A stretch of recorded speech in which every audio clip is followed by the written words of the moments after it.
Donc, je ne suis pas certaine que tu aurais vu les ça ainsi si je me fais ton comportement avec le Samuel.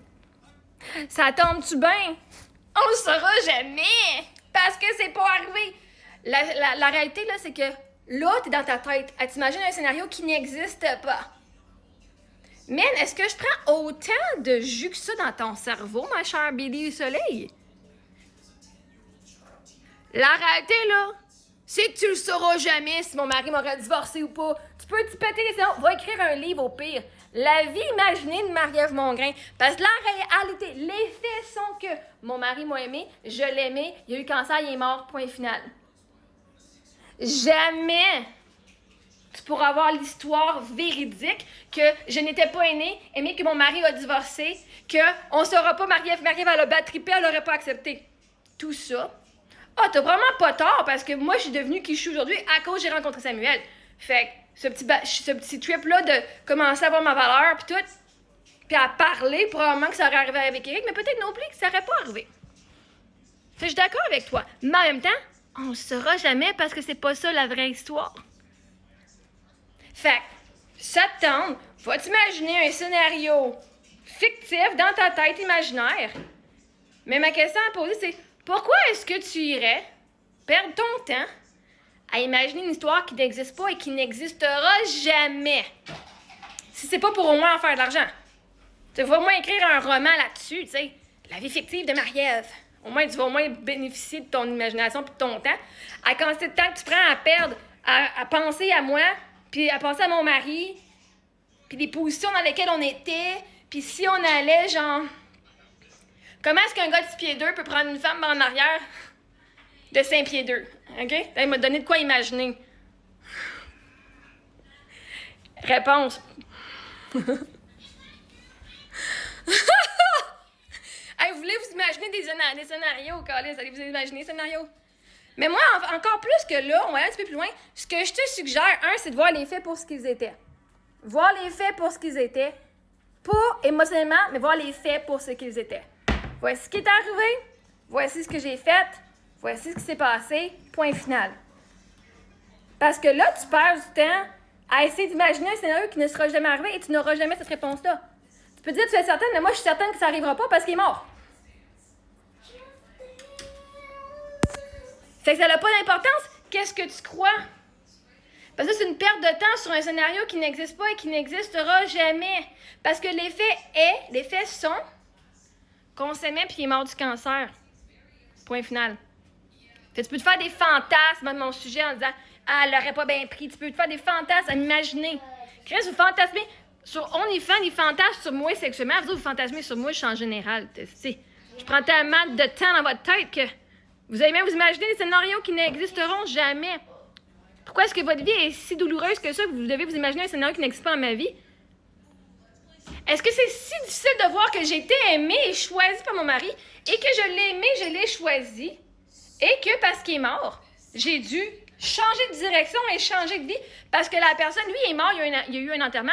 Moi, je suis morte. La personne, moi, qui était avec lui, est morte.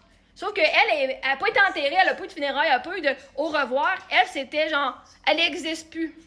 Cette version-là de moi qui ne connaissait pas le deuil aussi profondément que ça, elle n'existe plus. Celle qui était naïve et qui croyait qu'elle allait fucking vivre, elle n'existe plus. Fait que la réalité, c'est que peu importe ce que tu es certaine ou pas, tu peux pas être certaine parce que la réalité, c'est que ça n'a jamais arrivé et ça n'arrivera jamais. Fait que tu peux même pas être certaine.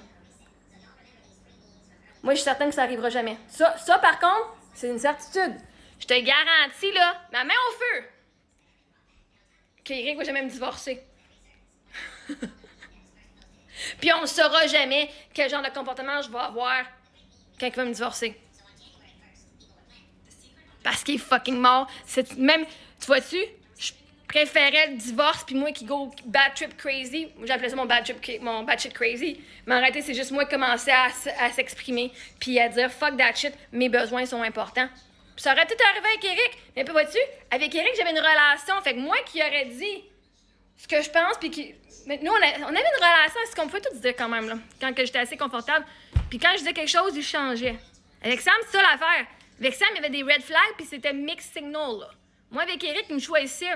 Puis il est sûr qu'il aurait fait le travail, puis j'aurais fait le travail pour qu'on puisse continuer à choisir. Fait que ça n'a pas d'importance. Quand tu as une relation établie où est-ce que le monde peut se parler, tandis qu'une relation avec quelqu'un que tu connais depuis 2 mois, il y a une différence aussi. Samuel, je le connaissais, c'était intense, puis c'était après le deuil de mon mari. Fait vois-tu, moi, Eric, il était pas mort avant que je vive ça. Ma mère est morte, puis j'ai pas vécu ça avec Eric. Fait que la situation avec Samuel, c'était exceptionnel. C'était moins d'1 an après qu'Éric soit décédé. Fait que ce n'était pas qui j'étais, c'était qui j'étais que j'ai eu besoin de faire pour survivre. Tu me donnes de l'amour, tu me donnes l'attention à tous les jours. Ben, je m'excuserais même pas de m'avoir accroché au petit bout d'amour que tu avais parce que moi, j'étais en train de suffoquer dans mon deuil. Il a été pour moi une bouée pendant ce temps-là, puis je regrette même pas rien. Parce que c'est à cause que j'ai commencé à m'exprimer. Il me disait que j'étais pas un fardeau. Ben, Chris, me donnait la permission de pas être un fardeau, et si je l'ai pris. Parce que c'est la première personne dans ma vie qui me disait que j'étais pas un fardeau. Ou qui le disait de même verbalement. Il me l'a dit. Ben, j'ai commencé à dire que si je suis pas un fardeau, je peux être moi complètement. Et ça incluait le deuil, puis ça incluait la personne intense que je suis. Fait que, gars, c'était pas si vrai que ça de sa part.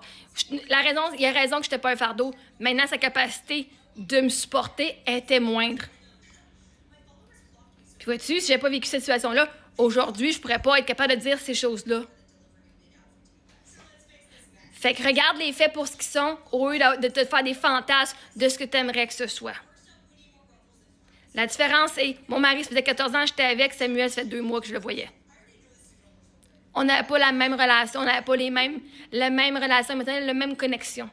Fait que les émotions auraient été différentes, mon mari m'aurait écouté, mon mari m'aurait redonné du feedback. Pas juste m'ignorer et me dire « je veux plus te voir ». En plus, on avait des enfants. Fait que c'est sûr qu'il m'aurait pas dit ça, right? Il aurait fallu que moi et Eric, on travaille notre relation pour le bien de nos enfants. Fait que je te donne la permission d'arrêter de fantasmer à mon sujet sur des histoires qui n'arriveront jamais parce que, tu perds du temps, tu perds de l'énergie. Les faits sont que je l'aimais, il m'aimait, il est mort. Ça a été vraiment fucking difficile, puis ça pourrait t'arriver à toi aussi, ma chère. Fait que t'es pas à l'abri de rien.